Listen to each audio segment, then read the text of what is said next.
Welcome to Craft Chat Chronicles, the go-to podcast for tips on crafting best-selling fiction. Here at Craft Chat Chronicles, we bring you expert interviews, insights, and tips on writing, publishing, and marketing. Join the conversation and embark on a new chapter in your writing journey. For workshops, show notes, and more information, visit jdmyall.com. That's jdmyall.com. In Season 3, Episode 6 of Craft Chat Chronicles, we talked to Shalini Abeysekara. I'm praying that I didn't butcher her name because Shalini is such a sweet girl and such a wonderful writer. Today, she's going to share her query letter with you, and we're going to discuss the things about her query that works. She'll talk about writing craft and her publishing journey, and share advice for aspiring authors, debuts, and everything and everyone in between. So, let's get chatty. Season 3, Episode 6 of Craft Chat Chronicles. So, tell me a little bit about your writing and publishing journey. Right. It was, I guess, a bit of a roundabout one. So I started writing at about 17, so that was many years ago now. And I attempted to query my first ever manuscript. That went about as well as you can expect. I just got a solid round of rejections, very rightfully so. And it sort of made me contemplate whether this was the right choice for me. And then about 10 years later, I go and I do the same thing again. And only this time it succeeds with a manuscript that I had been writing while working as a lawyer at the same time. And I was very, very lucky to have started querying in about January of 2023. And my now agents, Molly Jameson and Ginger Clark, picked me up in about May, so around 5 months later. They showed interest in the manuscript, and I was agented, and then we went on sub shortly afterwards, about 2 months afterwards. And I ended up being privileged enough to sign with Hotterscape for the release of my debut romantasy, This Monster of Mine, and with Union Square and Company in the States as well. So Hotterscape for the UK and Union Square and Company for basically the US, Canada, and North America, really. And here So tell me about This Monster of Mine. Ooh, so you'd think I would be like more on the ball with that, given how much promotional material I've been putting out on Instagram. But it always gets a little strange talking about something that was in my head for so long. But it's a romantasy, and also a bit of a murder mystery, where a girl who was pushed off a tower some 4 years ago and whose case was closed without justice, returns 4 years later as a prosecutor and is assigned to work with a judge whom she suspects may or may not have been her assailant and the prime suspect in a rash of murders of prosecutors going across the capital. And it's got a bit of everything. It is definitely a romantasy on the darker side, though, so a decent amount of violence. It is also ancient Rome based, and that place is very synonymous with violence. I absolutely love that. Can you share the query that landed you your agent and give me what you think worked about it, what you think made that one more successful than your last round of queries? I think Asian maturity had a lot to do with that as well. But yeah, for sure. I will. Should I share my screen? Would that help at all? Sure, so I can see it. Okay.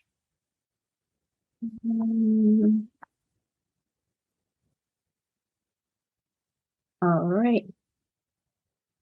Yeah. Okay, perfect. So as you can see, there were many drafts going on over there. But this is the query that ended up getting me 6 offers, I believe, by the end. So that was a good feeling to know I'd done something right.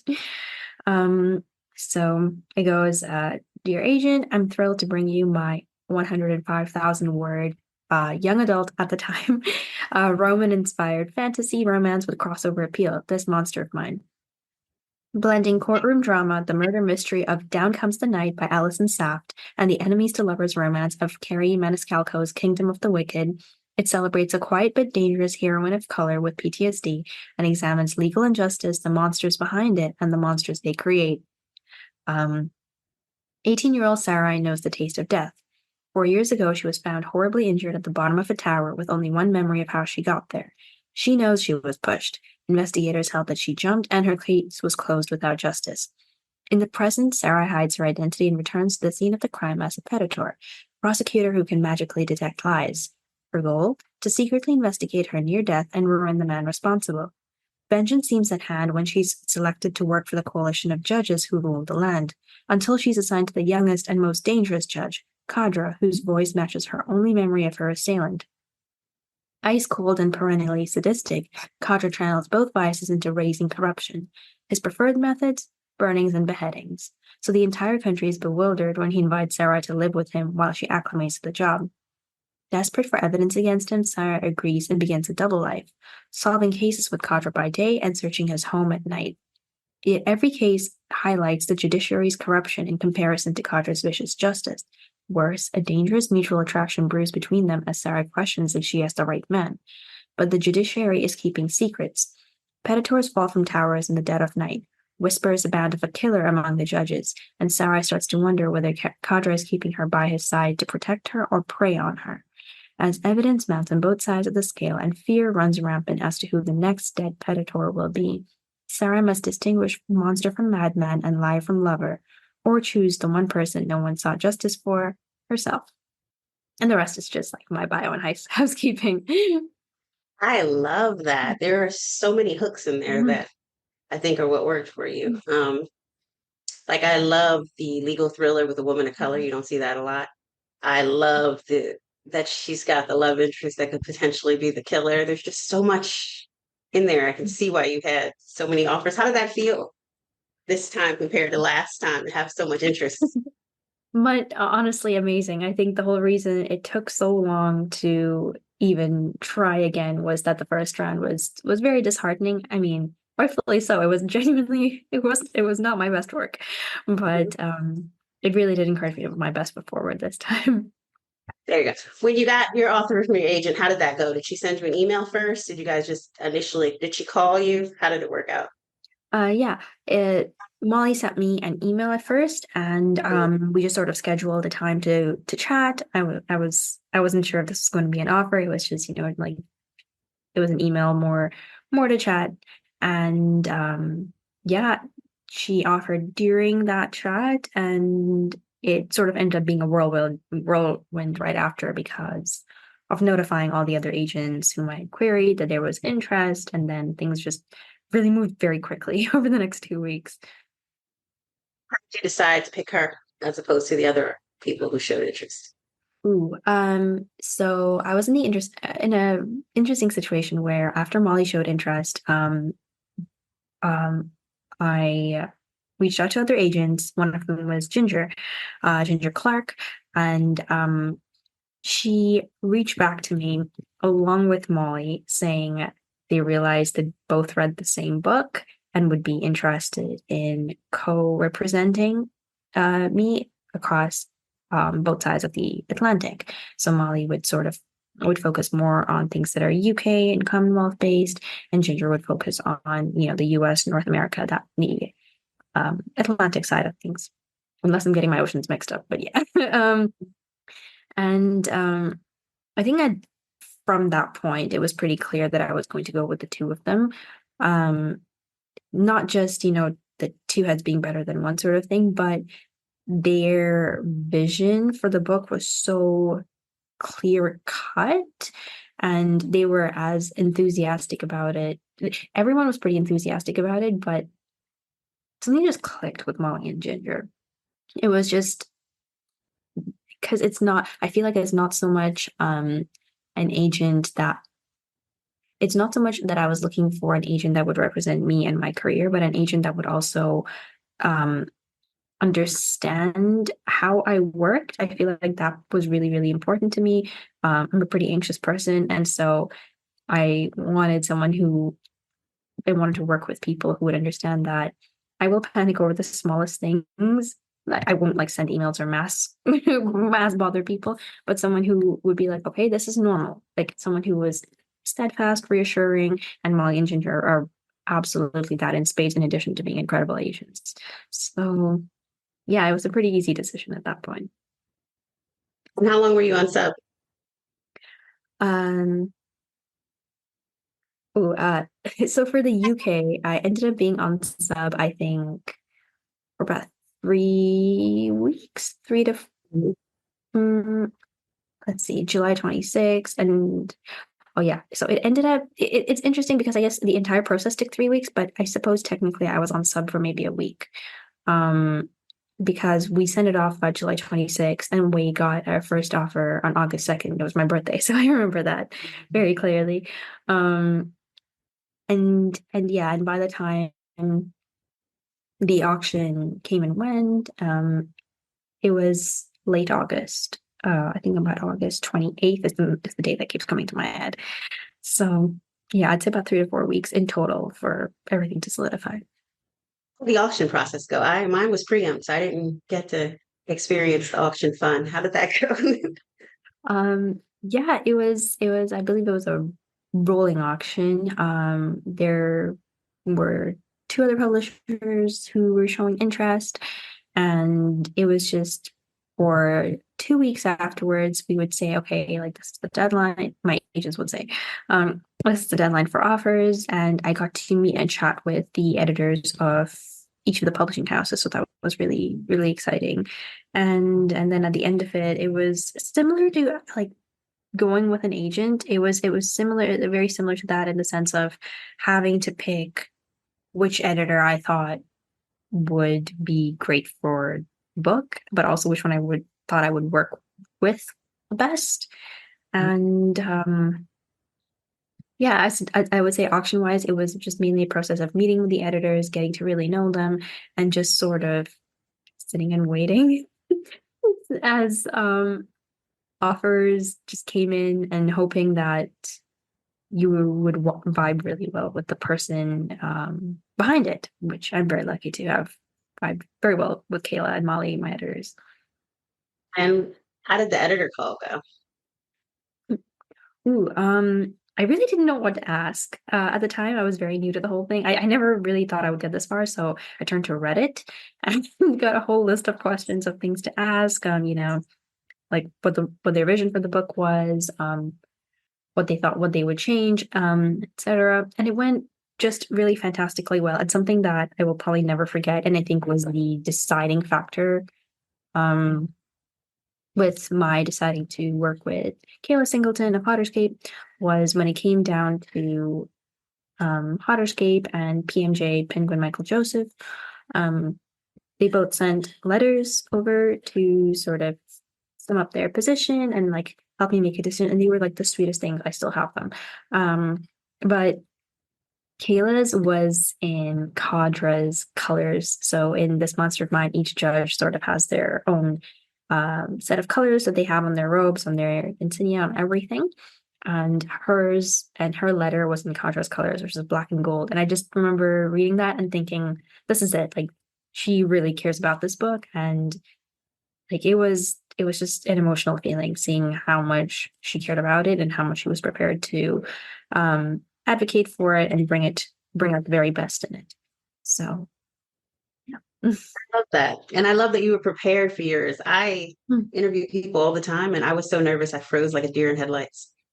Thank God Susie Townsend, the agent, was on the call because she took up the slack when I was just like, no, I know. But you dream of it, you work toward it. And then when you get to the moment, it was just like, oh God, I froze for like 3 minutes and she did the talking. And then I was like, pay them back now. Hopefully they didn't notice. They probably did. It was very noticeable. They're probably just used to it's basically being starstruck. I feel like they're probably used to us just freezing up in front of them going, oh my gosh, I can't believe I'm here. Pinch me. The pinch me moment always comes during the call for some reason, not afterwards. And then all the questions I had in my head flew out during the freezing. So then I came back like just an anxious ball of. Oh, bless But her. that's good. That's exciting. How's your debut experience been so far? Oh, fantastic. It's wild because there'll be months and stretches where not much is happening. You're just sort of waiting on copy edits or an edit letter or past pages, which is what I'm doing now. I'm just waiting on past pages. And then there are months when everything is happening. It's like, okay, back copy. Okay, like dedications, acknowledgement. I'm like, whoa, whoa, whoa. Okay, whoa. Everything's happening right now. Cover drafts. Oh my gosh. So, yeah. Have you seen cover drafts so far? Yeah. Yeah, I'm very excited. Oh, yay. So you like them. That's good. How much input did you have in your color cover? Did they have you do the proposal for it and stuff? I put up an interest, like a Pinterest board, which was very, it was too much fun. I just had way too much fun going on there and just sort of hitting every image I see. And yeah, like the result was very close to what was going on in my very wacky Pinterest board. So in that sense, yeah, that was my input. I feel like if I had to sit down and write something for the graphics team, it would just be like a slew of words. I'm very glad I got to send that in visually.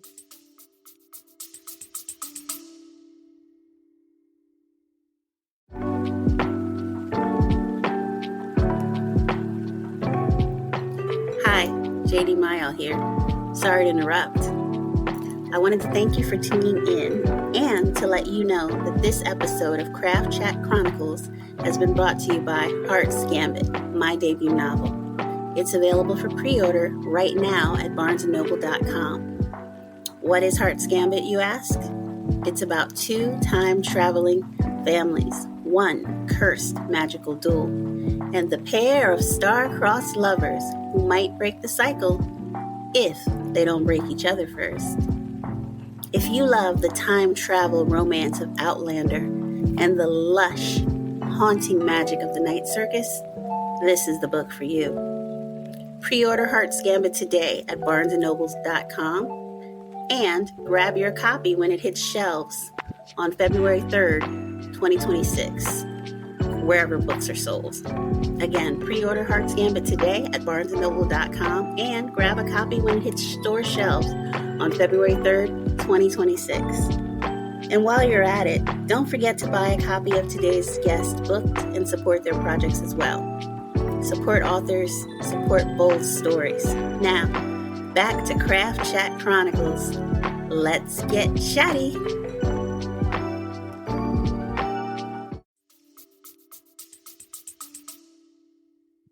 That's awesome. Is there anything that you wish you had have done differently in your journey so far? That's a good question. I guess journey-wise, I wish I hadn't waited so long to query again. I guess failure hits hard when you're young, and that's really what it felt like to me. Not succeeding my first time around, which looking back is so silly. There are authors who have tried over and over again for years, and I just took a 10-year break because my feelings were hurt when I was 18. If there was anything I could go back and tell myself, it's, for heaven's sake, just keep going. That's the number one thing I would tell myself. What do you think you did right that helped you break in and become a published novelist? I think it was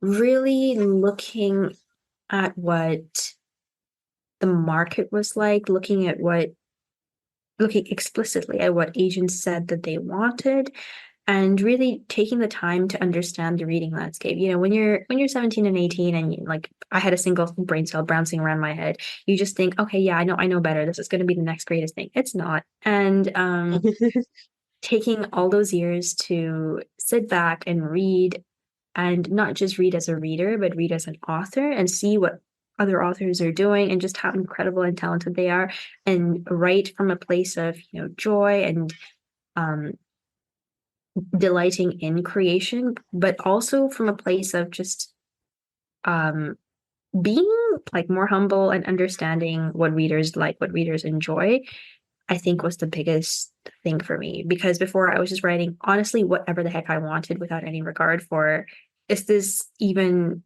sellable? Whereas now, being more conscious of the market and not which doesn't necessarily mean writing to market, but being more conscious of what trends are, and focusing on what I like within what is popular has really, really helped me. I love that. So, in doing that, focusing on what you like and what's popular, what trend do you think you want to play with next? Horror. I would have never expected myself to say that even like 2 years back.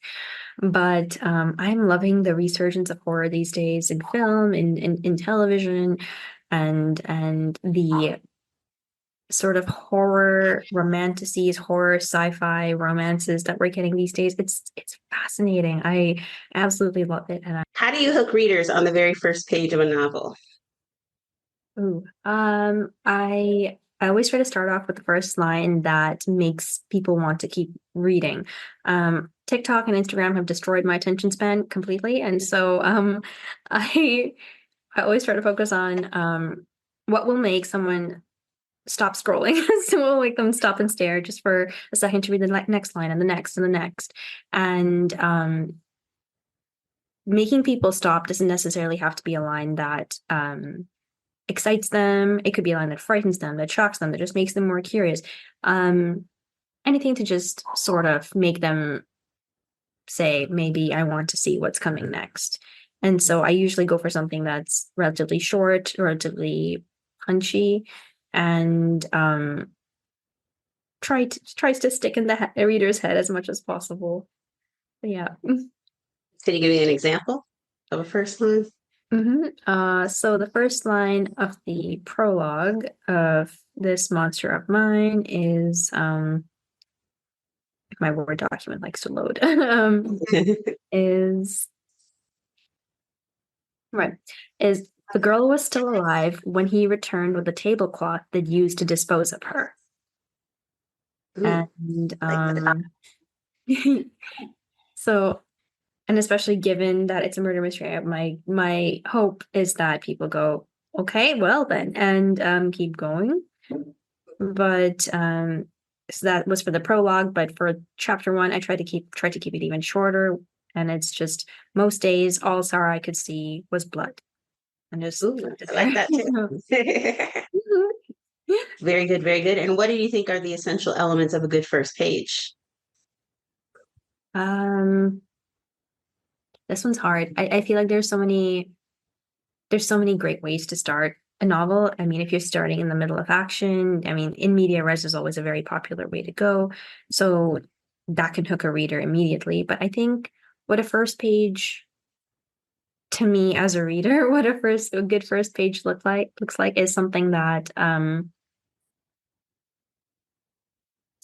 evokes a sense of the world and a sense of the character that doesn't necessarily have to provide a lot of detail on both, but provides a fully formed snapshot of the sort of ride that we're in for.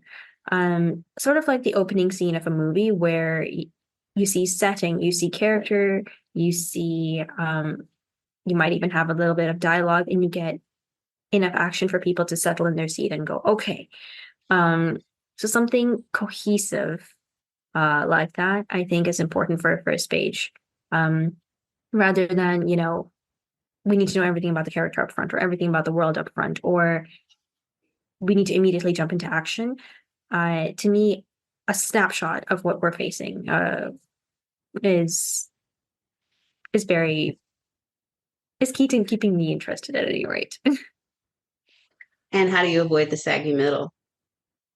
Some people say soggy. I like saggy. I don't know why. It works either way. They're Yeah.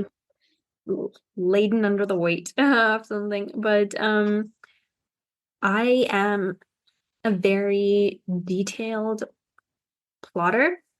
And so I'm one of those, it's actually terrible but I'm one of those writers who cannot write a zero draft to save myself. I simply cannot. I'll I'll write a chapter, and then instead of writing next, I go back and over edit the chapter for maybe like a good week. And even then, I'll write the next chapter and I'll still go back to that first chapter and I'll still keep over editing that over and over again. And I'll do that for every single chapter I write. I mean, like right now I'm in the middle of chapter 8, and when I'm writing, and guess who was editing chapter 1 again yesterday? So, but I find that really helps me avoid the middle, because by the time I reach the middle, I've gone back and edited that first chapter so many times that I've built up to exactly what is coming, and I know exactly where it's headed. I think plotting wise, what helps me, so even before I get to writing, plotting wise, what helps me avoid the saggy middle is I usually try to have some sort of either reversal or just some really big event occur. I tend to follow like the Save the Cat beat sheet a lot when it comes to writing.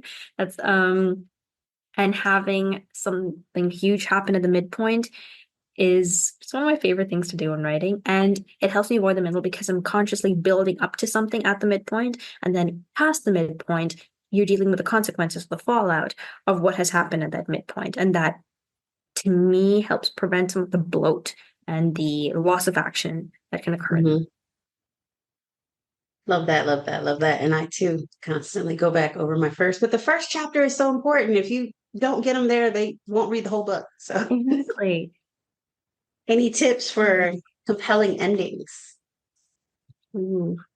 I think it really depends on the vibe that you're going for with your ending. I've seen compelling endings that are extremely sad, extremely bittersweet, or thought-provoking. I mean, my favorite go-to is Inception, and the way that ends, and you're just sort of left wondering. And any sort of ending, in my view, that can leave people with strong emotions, um, is a compelling ending. I know there's a lot of qualitative reasoning there on, if it's rage bait, do rage bait novels count as good endings? But perhaps not good, but they'd be compelling. And so I think what would make a compelling ending is something that evokes such a strong sense of emotion in the reader that long after closing your book, they're still thinking about it. They're upset, or they're excited, or they're brimming with ideas or hope, or they want the next book immediately because it was a cliffhanger. So yeah, I think that anything that keeps the reader coming back for more is compelling. Love that, love that, love that. What do you wish you knew when you were just starting out that you've learned now? Um, I think something that I wish I'd known throughout the querying and going on sub, and even part of the publishing process, is that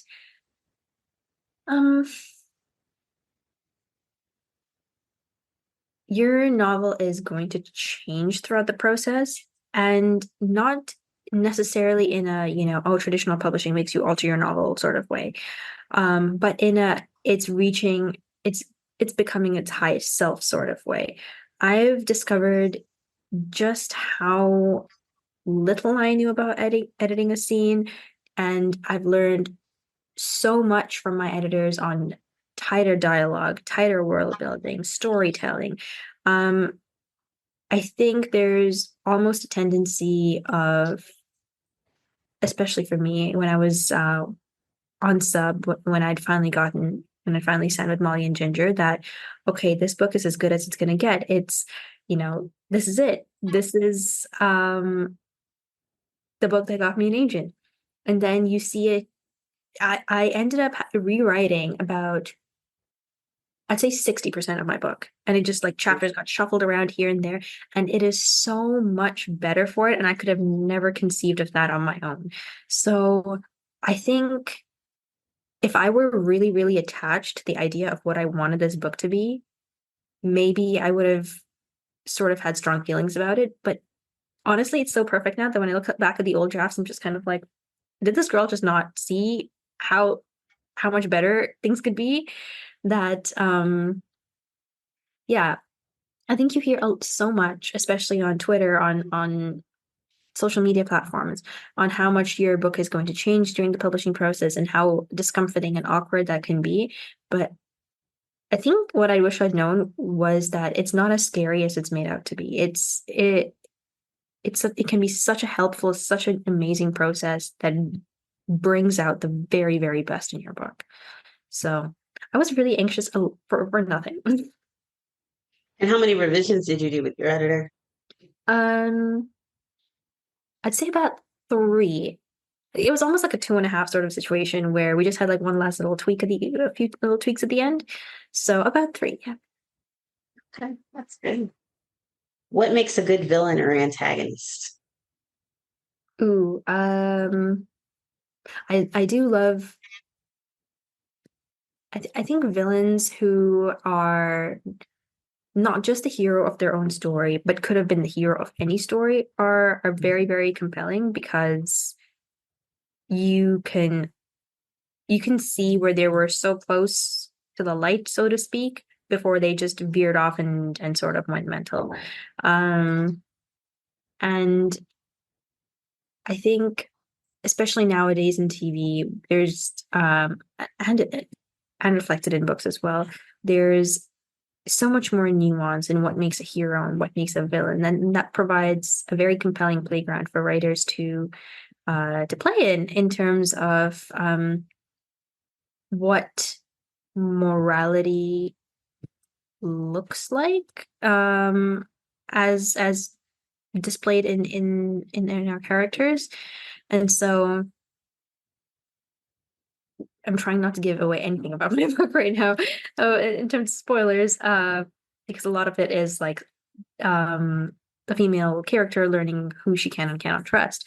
But I think a compelling villain is one who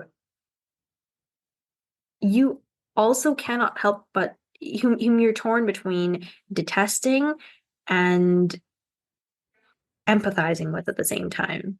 And that can be in a variety of senses. Yeah. I love that. Do you have any tips on world building? Ooh, my favorite tip. My favorite tip for world building is well, first one is sprinkle it in. I suffered from the tendency of explain everything upfront as much as possible so that going through the rest of the novel, the reader will not be confused. No, the reader is confused. You've dumped a whole brick on them and they're not going to remember it for the next few chapters. And so I'm a huge fan, huge proponent nowadays of just sprinkle in things the reader needs to know as they need to know them and keep reinforcing your world building in subsequent chapters. That's something that I've really come to understand, that just because you say X is Y in one chapter does not mean that the reader who, has a life is going to put down the book, is going to go do some chores, and then come back to it maybe a day later. They're not going to remember what that world building point in the previous chapter is. So reinforce as much as possible. And so that would be for, I guess, writing world building, but for the actual act of world building, my favorite tip ever is play a video game. Always. It's always going to be my favorite tip.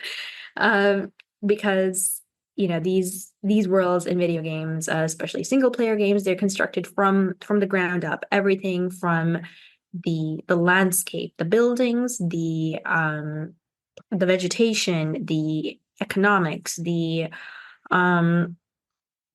currency, the goods, and then you can trade the weapons.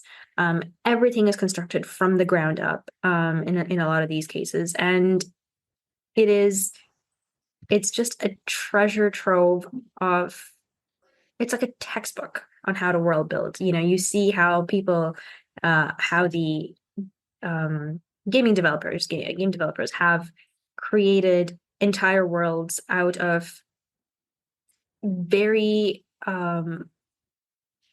altered modern landscapes, and it's fascinating to see just how much you can stretch a single object into various different shapes and sizes.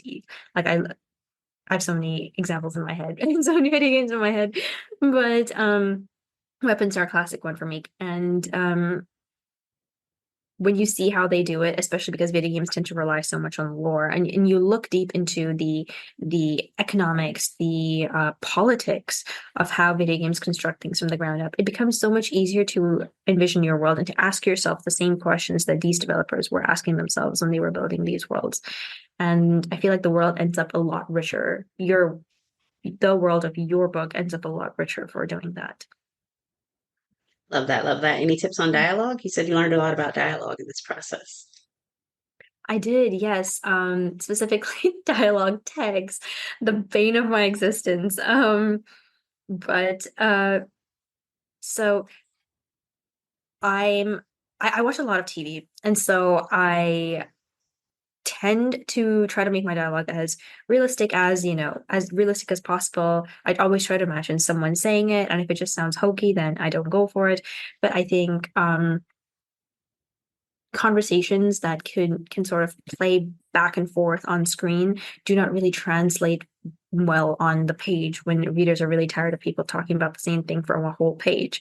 And so knowing how to convey as much information as the reader needs in order for the scene to progress, and as much information as the characters need in order for the scene to progress, while keeping things as tight as possible is absolutely a skill that I learned from my editors, to keep things short, keep things snappy while building enough in, and using dialogue tags as a way of building in more information. I found was just crucial to elevating my abilities, my writing abilities for sure. Moving from things like, she shrieked, she screamed, to actively interacting with the environment, having the characters perform motions as they're speaking, and even having those nonverbal actions be a part of the conversation and the interplay between the characters. And that's, yeah, absolutely something I learned from amazing editors. Love that. Love that. What steps have you taken so far to build your author platform? Oh boy. um it never feels like it's enough, really, but I post reels on Instagram and on TikTok and even on YouTube every day. It is You're good at those reels too, by the way. They're cute. I'm glad I they're wish I was that creative with reels. oh my goodness, thank you so much. I've been learning from like a lot of other writers on Instagram, because I've no idea what I'm doing half the time. And it's hard because you think you've made something halfway decent, and then you look at the reach on it and you go, oh, well, right. Yes, posting one reel a day or alternating with photo posts, especially Canva posts, is what I've been trying to do. Like everything from, convincing you to read my book in 5 seconds to the most recent one I did was my book as muffins. So yeah. I love that. How did you think of that? Where do you come up with the ideas? Those are clever. Oh, honestly, I just started with a question that Rachel Plant on Instagram, another a fellow debut 2025 author, also Canadian. She just asked me, what would your main character's favorite cookies be? And that just sort of snowballed in my head to my characters as muffins, and went ahead from there. Um, yeah, I've done my book as lipsticks. I've done. I'm gonna have to start moving on to IKEA furniture at this point, but It's very hard. It's significantly harder than I thought, building a brand across platforms. But consistency and even content quality is not necessarily a guarantee of followers or even ads on Goodreads. And so that's been something that I'm still trying to wrap my head around. Do you have any tips for making videos and promotional content for social media for authors?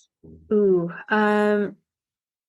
yeah, I would say if spend a lot of time on Bookstagram because it's good to see what other people are doing and then sort of taking that and seeing what you can do with it, ideas you can bring to the table. It is really fun to run with the ideas that you have and just sort of go wild and have fun and get a bit hokey with it. But as I've discovered, you can get as hokey as you want, but if it isn't what people are used to seeing, they don't care. So try to see what the mold is like and then get a bit hokey within the mold. And a lot of it is less subtle than I thought. So when I first started making these videos, I was thinking, okay, I can't be blatant and in your face about it. Maybe I just do like little skits. Maybe I just do little videos where I just talk about the plot of my book or the what the male main character is like. And I've discovered since over the I think it's been about over 4 months that I've been doing this every day.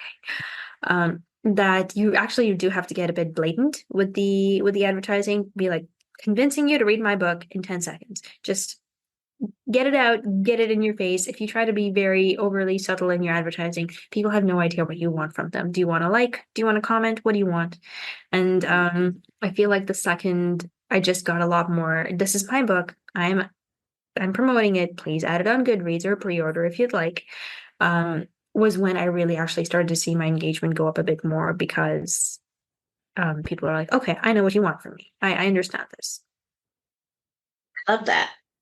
What websites, classes, tools, or organizations have helped you reach your publishing and writing and promotional goals? For sure. I I use Save the Cat a lot. Save the Cat writes a novel. That structure, especially with the examples that I really don't want to mess up the author's name. I feel like it's Jessica. Um, and just Googling it right now because I do not want to mess up the most seminal book that helped me write. Yeah, Jessica Brody's Save the Cat writes a novel. All the examples she provides of character arc and plot arc. She uses, the Hunger Games a few times as well. And really working back and deconstructing those novels, deconstructing other novels I've read and TV shows that I've read, and seeing how they play with that structure has been absolutely, absolutely seminal. Like I would not have been able to write without it. And another book that I sort of consider my my little Bible for when I was writing my debut was Emily Theed's This Vicious Grace. I think it was released in 2021. It's a young adult fantasy novel, and I constantly refer to that book, what she was doing with scene structure, with dialogue, with exposition, with pacing. That book was my Bible when I was writing this monster of mine. Absolutely. What else? I don't know if they're still offering it, but this is while I wrote this book while I was working as a lawyer, and one of the banks over here in Canada, the Royal Bank of Canada, they were offering like about $1,500 like bursary. I think it was a grant to people who were looking to switch their careers and sort of invest in material that would allow them to make that switch. And so I was very lucky to be a recipient of that. And Awesome. thank you. Yeah, I put it all towards a publishers marketplace subscription and query tracker. And what else did I put it towards? Oh yes, a masterclass subscription because a lot of really amazing authors had videos with tips on how to write better, and I would just constantly go back and forth over those videos. And Yeah, that was about it. What programs do you use to make your videos and your marketing stuff? Ooh, so I film directly on TikTok. Mhm. Heard it helps boost your engagement, which is why I do it. And so film directly on there. There's also this app called CapCut, which is owned by the same company that owns TikTok. And so sometimes I'll piece together clips in there. If I ever film outside of TikTok, then you use CapCut to edit, or I'll film within TikTok, do all my editing and everything within there. And then when I post, I have it set to save that video to my phone without the logo automatically. And then I just upload that same video on Video Instagram. on it. Cool. Cool, cool. I didn't even know you could do that in TikTok. You can tell I don't use TikTok. I think I have one, but I don't think I ever posted anything on it. I think I made one though, but you know. It's rough. I only started, I well got TikTok and started using it in May of this year. And it's addictive. Yeah, no, I've learned a lot about the world from TikTok. I can see why I didn't get it earlier, but at the same time, I'm so glad I have it now. Now, what's up next for you? Um, a lot of writing, I think, because I've been working on a prequel to my debut. Not one that's, contracted for or anything, but there's a little story that I mentioned in chapter 17 of my debut. And it was a story that I was writing before I was writing my debut, and before that my debut strolled into my head fully formed. And I thought it'd be a good idea to write that now. That's actually what you've been the first chapter of what you read, yeah. And Okay. so Oh, I'm and then everybody's in for a treat then, because that's gonna be good. I'm glad. I'm so glad you like it. Yeah, I'm like focused on wrapping that up and then finishing the book two to my debut, which I'm contracted for. And Mhm. then after that, yeah, I just have a whole host of ideas, and we'll see where it goes. I'm very lucky to be able to do this full time, and so just sitting down and getting all the ideas out. You never know, I think, how long a career in the arts can last, and my my hope is to get, as many of my very, very spooky ideas out in the world for as long as I can. Okay. What does a typical day look like for you? Ooh, uh, like I'll wake up and I'll do all my real posting while still in bed, and interact with other people's content, just see what other people are up to, and just like build community, I guess, for about 2 hours because I really can't stop. And then, Mhm. then the usual stuff, chores, meals. Then I just sit down for writing and try to get as much done as possible. I'll usually average between, like, there'll be days when I write for, sometimes 8 or 9 hours straight. And then there'll be days when I sit down to write and I'll get maybe 30 minutes in, and I'll just goof off the rest of the time. So they balance out pretty evenly. Mm, but I'd say the common thread throughout all my days is looking for looking for ways to learn. Even if I watch a TV show, I'm like, what can I take away from this? If it was bad, why was it bad? What did not connect? And if it was excellent, okay, what are they doing that I can then use when writing? And so I think developing a sense of um, where trends are headed um, is a big part of my day, as well as in addition to writing and filming videos. Yeah, Love that, love that. because I saw your announcement. I think was it 2 weeks ago? Time is a blur. Yeah. Was it 2 weeks ago? I think. It was a week or 2 weeks ago. Yeah. I still have a part-time job, by the way. Don't tell them, I know you won't, but I'm not always a good employee. I work at a library, and when we're seated at the desk, I'm writing. I'm writing my stuff at work. Well, it is a place of books. It makes perfect sense. Exactly. And then when a customer comes up to me, I keep my good customer service, but in my head, I'm like, "Oh, I was in the middle of a great scene. Why are you interrupting?" But outwards, I'm like, I'll be with you as soon as I can. Then, how can I help you, dear? What do you need? Just like, Well, soon, your book will be gracing the shelves of that library. So it does pay off. That's incredible. Yeah, it'd be exciting. And they're excited about it too. Like my boss like emailed everybody the book announcement and stuff like that. I think So, she secretly knows that I sneak and write, but I think she's excited about it. So she gives that to me because you can't do it all the time. When you're at the front desk, for example, we're busy, but like mhm, at the little adult and children's section where it's a little slower, I sneak and write.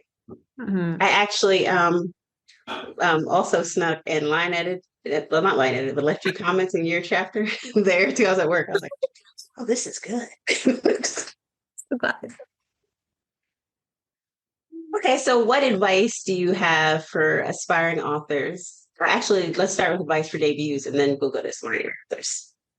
Advice for debuts. It feels wild to be giving it, given that I feel like I'm floundering a lot of the time. But my biggest advice is, I guess, going and getting to know other authors. Mhm. Genuinely, like, make friends. Like, publishing is such a lonely endeavor. You're writing on your own, you're editing on your own. You have your agents and you have your editor, but unless, you're lucky enough to see them frequently or live in the same city as them or something, it's just you and, your choice of word processor, um, typing away. And so it's so important to connect with other people who are in the same boat as you and who will really get you, because it is hard to explain to people with more traditional jobs what your day looks like and why you might be panicking over, like a draft cover, or um, upset over the fact that a chapter is just not coming out, even though you have it in your head. And those are parts of work that will not make sense to a lot of people. And so building community, I think, is so necessary for your own mental health, and having support to lean on, and to be able to help others who are going through exactly what you are going through would be my biggest, yeah, advice for debut authors. All right, and advice for aspiring authors Ooh, who want to be in your debuting shoes. um, I was speaking with an upcoming debut author. I believe she is a 2026 debut, called Julia Alexander, who's pretty incredible. And we were discussing this, and um, a lot of writers really do dream about this for a long time, and it's a hard road. I recently saw stats that they're saying it's only 6 per 1,000 people who query who get agented, which is insane. And so my biggest advice would be read as widely as you can, and learn to read like a writer. And it's going to be so hard, because a pastime that you used to take, um, that you used to see as a hobby and you used to see as a method of relaxation, is now more a method of study.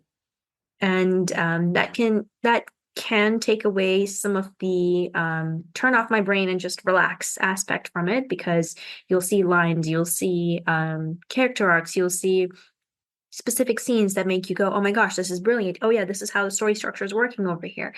And that can take you out of it, out of the world for a moment, and you don't get to fully disconnect the way you want to. But it's so necessary to look at media analytically, and the little bits and pieces that they're made of, in order for you to use those same building blocks to build your worlds. And I think a lot of aspiring writers can tend to not want that part, not to dislike that part of the process. And I mean, rightfully so. You're losing a little bit of that hobby in that sense. But it's so it's so necessary to getting to where you want to be, because it's once you have an idea and a relative good grasp of structure, character, plot line, storyline, your work is going to be so stunning. And the thing about stunning work is, even if one agent says it's not for them, there is going to be an agent who looks at it and says, oh yeah, no, I want that, I really need that. And I had 118 rejections before I signed with my current two agents. And so it it it goes to show that even work that ends up getting picked up on sub later on can be rejected. And so I think my second piece of advice to aspiring writers is when you're querying and you see those rejections come in, and they will come in. I've yet to meet an author who never got rejected once, but keep going and don't pull the plug just yet. 5 months of rejections is a lot. It's nothing compared to what some other authors have been through with years and years of rejections. But all you need is just one yes.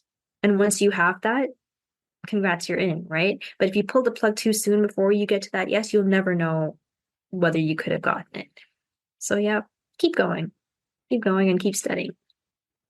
I love that. But you know what's funny about once you know story structure and stuff like that, you're miserable to watch TV and movies with. My kids hate watching shows with me because I know story structure, and then I see the little dots and I'm like, oh, I know where they're going with this. This person's gonna that. And then they're like, ah, she ruined it again. Yeah, no, absolutely. Yeah, Because no, you think of how you would have written it. exactly. That's so true. My boyfriend says the same thing. I'll watch him and I'll just go, ah, yeah, no, that's the villain. And then he'll go, well, that's terrible. Like, don't tell me that. And so Or when they give you like the warm moments of reflection or more backstory of the character than normal in a show, you're like, oh, they're about to kill them off. They're trying to make us connect so they can throw the dagger in our hearts and they die. Right? Someone makes a promise, I'll be there for sure. I'm like, he's dead. Yep. He's not going to be there at all. No. Awesome. As always, it was fabulous. Have a great day. Thank you for your time. Thank you so much. Yeah. Thanks so much. I appreciate you making the time as well. Yeah, we'll definitely talk soon.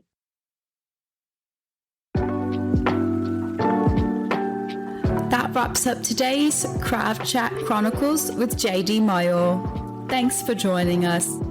If you liked the episode, please comment, subscribe, and share. For show notes, writing workshops, and tips, head to jdmyall.com. That's jdmyall.com.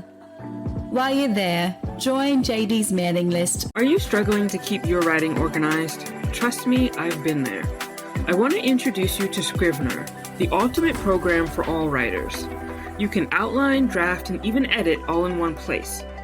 Whether it's your next novel, screenplay, or even thesis, Scrivener helps you stay focused and finish strong. Scrivener adapts to your workflow. From your first draft to the final edit, it's a writer's secret weapon. Click on the link below and get started on your Scrivener writing journey today.